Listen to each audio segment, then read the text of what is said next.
dia 13 de agosto de 2020, 20 horas e 5 minutos. Iniciamos agora mais uma entrevista do projeto de recolha documental sobre o programa de educação tutorial, PET História UVA, do projeto Memórias da Historiografia Cearense. A entrevista resultante desse trabalho comporá o acervo do setor de audiovisual do Núcleo de Estudos e Documentação Histórica, o NEDIS, da Universidade Estadual Vale do Acaraú, e estará disponível para consulta pública na certeza da contribuição dos estudos do PET e do acervo do NEDIS para as pesquisas vindouras no campo da historiografia produzida no Ceará. Nossa convidada de hoje é a professora mestra Vera da Costa e Silva Lima, licenciada em História pela Universidade Federal do Ceará e mestra em Sociologia pela mesma universidade.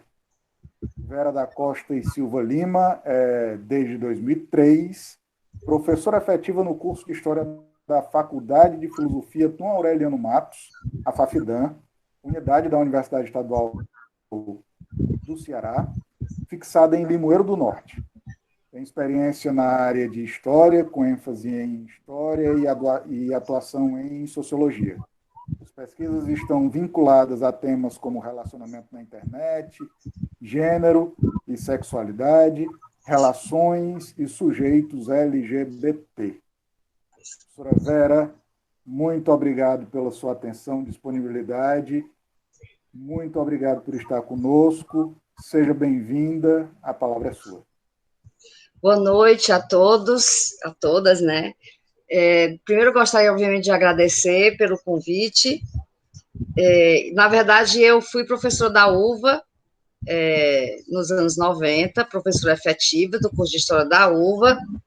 Não me adaptei muito ao sistema como a UVA funcionava naquela época, nós estávamos em áureos tempos, né, de certos reitores, e imagino que uma outra política, eu espero, né? Não me identifiquei muito com a forma como, principalmente no curso de História, nós encaminhávamos uma série de questões, e exatamente depois é que eu fui professora da FAFIDAM, também lá da UFC, fui professora substituta também da UES no Itaperi. Na verdade, dos cursos de História do Estado do Ceará, eu tive experiência com 3 deles, né? Os 2 da UES, menos a FECLESC e a UFC. Já há alguns anos eu estou na FAFIDAM e desenvolvo trabalho exatamente ligado aos estudos de gênero e sexualidade. Se tiverem interesse de querer saber mais, no mestrado eu trabalhei com as relações de separação e divórcio. Nós tínhamos recém-aprovado aqui no Brasil, na época, nos anos 90, o divórcio de fato efetivo, com a possibilidade de casamento novamente, nesse período. Então, eu pesquisei no arquivo, na época era no Centro, que é a Vara de Família. Quando eu cheguei, nos anos 90, no arquivo que ficava no Centro, era um estacionamento. Os carros, de fato, estacionavam no meio da chuva, os arquivos molhando, era assim uma espécie de um porão, certo? Uma pequena salinha sem janela, só uma porta, os arquivos no chão, não tinha nenhum estante, e aí exatamente ficavam os arquivos da Vara de Família. Normalmente eles incineram. Após algumas décadas, quase todas as varas de família têm essa prática. Eu tive a oportunidade de pesquisar também no Tribunal do Trabalho, na Justiça do Trabalho, que fica na Santos Dumont, com os Estados Unidos, faz muito tempo, mas acho que era na Santos Dumont. E a mesma coisa, eu estava na época, na pesquisa, quando eles incineraram todos os arquivos, todos os processos na época, de conflito entre patrão e trabalhadores. Tudo que existia na época sobre justiça do trabalho. Assim também, os arquivos da Vara de Família, eles estavam disponíveis mais ou menos a partir dos anos 60 ou 70 do século XX, mas muito poucos. a grande maioria dos anos 80 e 90, porque eles incineravam, normalmente, apenas o que estava no mesmo local, que era jogado no chão. Então, não tinha exatamente um período muito correto, né? A Justiça do Trabalho, nesse aspecto, eles eram mais eficientes na incineração. Eles iam por décadas, porque os arquivos eram mais organizados, e na Justiça do Trabalho era mais estruturada, ar-condicionado, arquivos e estantes, mesas, mas na Justiça da Vara de Família, não. Era tudo, não tinha exatamente um local. No período que eu estava fazendo a pesquisa, a Vara de Família foi transferida para onde ela está hoje, que é exatamente ali perto da Unifor, né? No fórum mesmo, que agora tudo está centralizado. Eu penso que, imagino que já praticamente todos devem estar lá, acho que não tem mais, talvez, nada no centro, não sei, não acompanhei. E aí, de fato, quando a gente chegou lá no fórum, ali na Washington Soares, aí nós tivemos acomodações, apenas que eles não distribuíram mais por vara.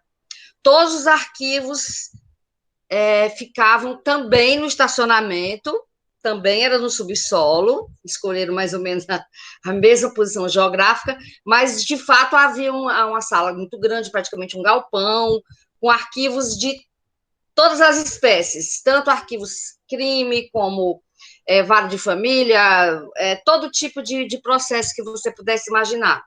Apenas que, nesse momento, eles descartaram também todos os arquivos antigos e eles só estavam com os processos que não tinham ainda sido concluídos. Mas tinham processos bem antigos, bem anos 60, anos 50 até, apenas que eram processos que tinham sido abandonados. Como não houve nenhuma conclusão, então ficou tudo arquivado, você chegava no arquivo, no subsolo, um monte de estantes com arquivos de todas as naturezas que você puder imaginar, desde que eles não fossem concluídos, e não necessariamente somente da vara de família. Eles já tinham um certo sistema, isso nos anos 90, minimamente computadorizado, os arquivos, a grande maioria, existia já no computador uma certa organização, mas não contém os dados, a não ser o número do processo, quem é o requerente, quem está movendo o processo, alguma coisa sobre a natureza dele. Está em processo muito de organização, e a experiência que eu tive com esses arquivos dos processos de separação foi bastante complicada no período, porque, como todos eles ainda estavam em curso, eles corriam sob segredo de justiça. Provavelmente, arquivos que não foram concluídos estão todos no arquivo público, em Fortaleza, não tem um outro lugar onde você possa encontrar esses processos. Como eu gostaria de estudar os arquivos que estavam, de fato, no fórum, então, eu acabei tomando contato com esses que são protegidos pela lei, mas eu tive a própria desembargadora, na época, era uma mulher, ela me deu, na verdade, todo o apoio. Eu fui em nome da Federal e, na verdade, nos primeiros meses, eu passei quase 2 anos nesse arquivo, nos primeiros meses eu senti muita dificuldade, foi em relação aos funcionários do próprio arquivo, que colocavam uma série de empecilhos. Eu tinha todas as permissões da desembargadora até a gente chegar, de fato, na vara de família, e muitas pessoas me apoiaram, mas os funcionários do próprio arquivo eram extremamente resistentes a uma pessoa estranha, que eles achavam, como se eu estivesse espiando o trabalho deles. Eles se sentiam muito ameaçados. E foi muito... Eu nem sei como eu chamo. Então, foi uma coisa muito casual, que eu passei muitos meses sem apoio algum, trabalhando uma espécie de galpão. Agora nós tínhamos todas as condições, também mesa, ar-condicionado, tudo. Só que a relação com os funcionários era muito difícil, e se eu quisesse beber uma água, se eu precisasse comer alguma coisa, até usar o toalete, eu tinha que sair do prédio e lá para fora, porque tudo era impedido. Ninguém dava nenhuma informação, no começo foi muito difícil. E eu tentei, de todas as formas, me relacionar com os arquivistas, porque quando você entra em contato com um arquivo, um acervo de documentos físicos, realmente, a relação que você tem com as pessoas que cuidam desse acervo quase sempre é o que define se você vai ter acesso ou não. Depois de muito tempo, eu usei todas as estratégias que eu podia imaginar, até que, por incrível que pareça, uma coisa extremamente, sei lá, um dado muito sem importância, uma funcionária que era uma espécie de quem se relacionava mais com todos lá, não era a chefe, mas ela tinha bastante influência, ela ficava me oferecendo produtos franceses, coisas de mulher, batom, perfume. Foi quando eu aceitei comprar os produtos que eu tive todas as portas abertas. Me deram um crachá de funcionária, eu entrava e saía a hora que eu desejava, eu ficava até mais tarde, o arquivo fechava, eu tinha acesso mesmo com o arquivo fechado. No fim de semana, feriado, eu podia entrar à vontade. Eu me tornei praticamente uma funcionária no momento em que eu consegui fazer essa amizade com a mais influente das arquivistas e, na verdade, foi consumindo os produtos franceses, Mas depois disso, pronto, eu senti muita dificuldade também com a linguagem dos processos, muito latim, muitos termos jurídicos, então eu procurei o escritório da UFC, de estágios, né, são estagiários do curso de Direito mesmo, cheguei sem conhecer ninguém, me apresentei, falei do trabalho, insisti algumas vezes, e aí também tive depois portas muito abertas para entender como os processos se organizavam, como é que eles eram arquivados, e aquela linguagem toda, e também as questões da lei, jurídicas, do direito civil, que eu, como historiadora, não tenho, obviamente, né, nenhuma qualificação. Mas eu pude assistir as audiências, foi também uma possibilidade. Quem me deu foi a desembargadora na época, no fórum mesmo. No escritório de advocacia lá na UFC dos estagiários, eu também assisti às primeiras reuniões com os clientes, então pude acompanhar não só como o processo estava organizado, mas muitos elementos que envolviam os relacionamentos. Eu não trabalhei na dissertação com as minhas observações, mas elas me ajudaram muito a entender os processos que eu lutei muitos meses para ter acesso a essa documentação. Eu lutei depois muitos meses para ter acesso jurídico mesmo, né? Depois para o acesso físico, que os funcionários foram muito resistentes. E quando eu abri o primeiro processo para ler, que eu não entendi uma linha, uma palavra, eu me desesperei. Conversei com a minha orientadora na época e queria largar o tema e mudar, né, o que eu ia fazer, mas aí com esse auxílio, tanto no fórum da desembargadores, advogados, outra coisa que também são detalhes que acabaram pesando, um foi esse o consumo daqueles produtinhos de revista, o segundo foi também a forma de eu me vestir. Eu, como aluna da UFC, nessa época eu só fazia o mestrado, eu só tinha bolsa. Então, eu usava as roupas normais, minha calça jeans, minhas blusas, né? Você sabe que na universidade blusa do Che Guevara, etc. E eu comecei a observar que eu não era bem tratada. Então, eu fui a uma tia minha, irmã do meu pai, bem mais velha, e disse a ela: tia Vânia, você me empresta tudo que você tiver aí de saltos e roupas e bijuterias daquelas bem dondocas, que eu tenho essa tia que é bem dondoca, e eu ia de ônibus no trajeto para ir voltar, mas eu comecei a usar um chaveiro na mão, como se eu estivesse saindo do carro, e comecei a circular pelo fórum. E aí comecei a ser assediada por advogados, advogada, o que você está fazendo aí? Começava a comentar sobre os processos, e aí falava da pesquisa, e comecei a ser também muito bem recebida, a partir do momento que eu mudei também criei uma espécie de personagem, não eram só as roupas, né? Chegava toda me sentindo uma advogada também, com toda a autoridade. No início, inclusive, eu tinha muita dificuldade de passar para ter acesso à sala dos arquivos, porque tem alguns vigilantes posicionados, e no início eu não tinha ainda nenhuma identificação própria do fórum.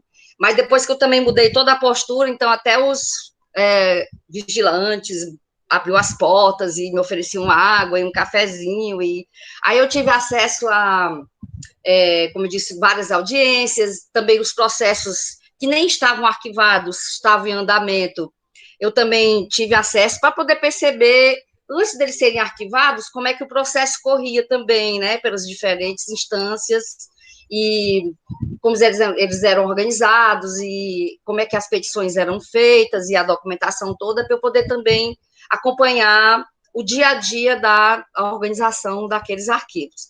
Essa foi a experiência no mestrado em relação aos arquivos, que eu imagino que vocês tenham um interesse especial nessa experiência, né? Eu trabalhei com mais ou menos os motivos que as pessoas alegam nos processos, porque, obviamente, que eu fui percebendo, ao acompanhar o fazer, né, da justiça, que, como toda documentação, eles são construídos e são escritos, nesse caso, para aos juízes e às juízas, que foi uma das coisas que eu percebi, que se for um juiz homem ou uma juíza mulher, não percebi muita diferença nos resultados, foi uma coisa que eu imaginei inicialmente, maridos e esposas, ou advogados e advogadas, juízes ou juízas, imaginei que a questão de gênero pesaria, mas em relação a como a justiça caminha, na verdade, não. Eu encontrei sentenças extremamente rigorosas de mulheres, quando os processos eram movidos pelas esposas, e já encontrei sentenças mais sensíveis de juízes. Então, eu percebi que é como se fosse um roteiro já mais ou menos estruturado.